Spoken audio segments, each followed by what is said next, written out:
Hello po mga katiniks, good morning po. Today po ay March 7. Ayan.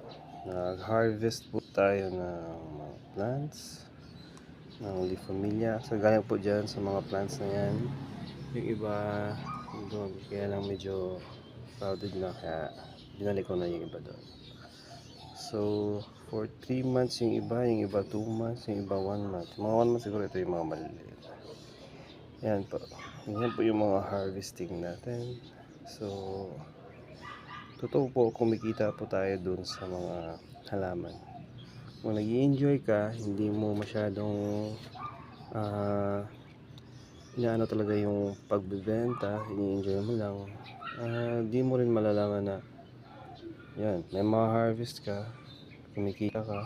Pero kung mag-focus ka, marami kang iba't ibang ori ng mga plants na na-propagate, kikita ka kahit pa konti-konti. Pero itong mga to ay medyo may price tong mga to, kasi hindi lang to basta yan. Ito yung Lifamilla na fairy dashboard, pero ito hybrid na Lifamilla. Yan.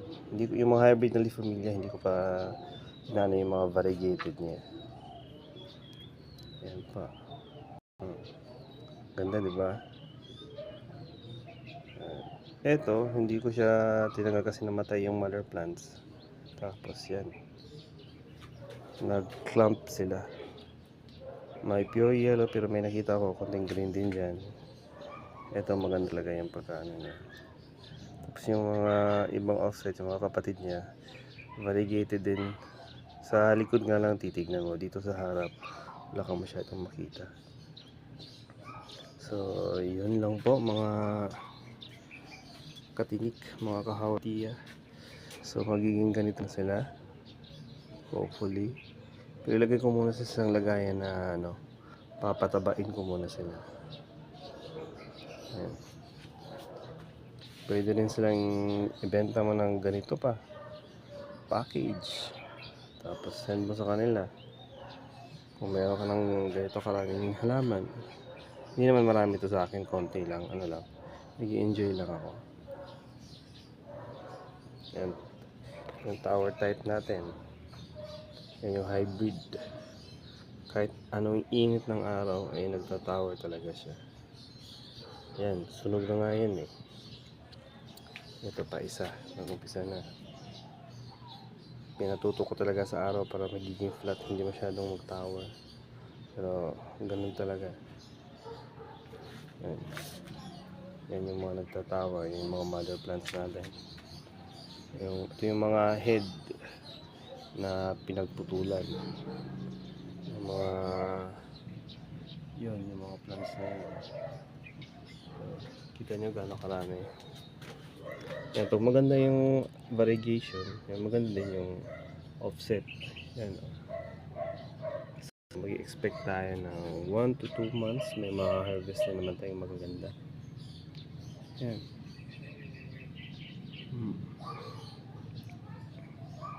Tapos meron pa akong, sandali guys, pakita ko sa inyo, pinaka-antay na reverse variegated.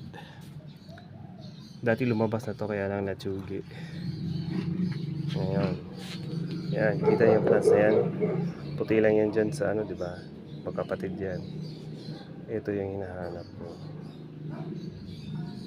Yan yung variegation na ganyan.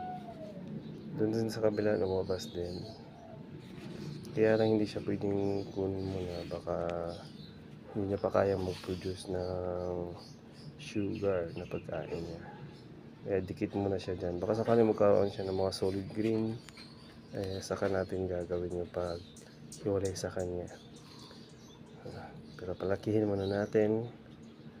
Yan, pakikita ko sa iyo kung gaano kaganda yan. Merong konting dyan.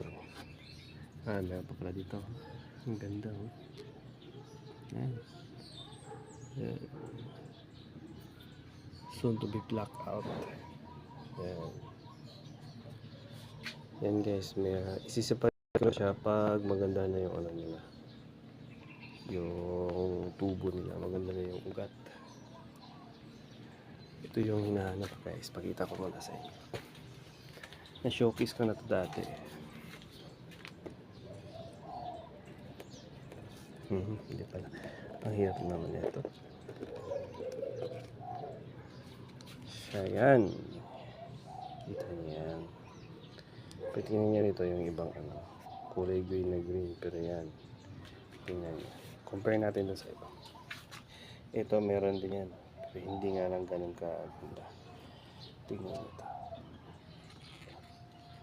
Ganyan siya kaganda guys. Ano.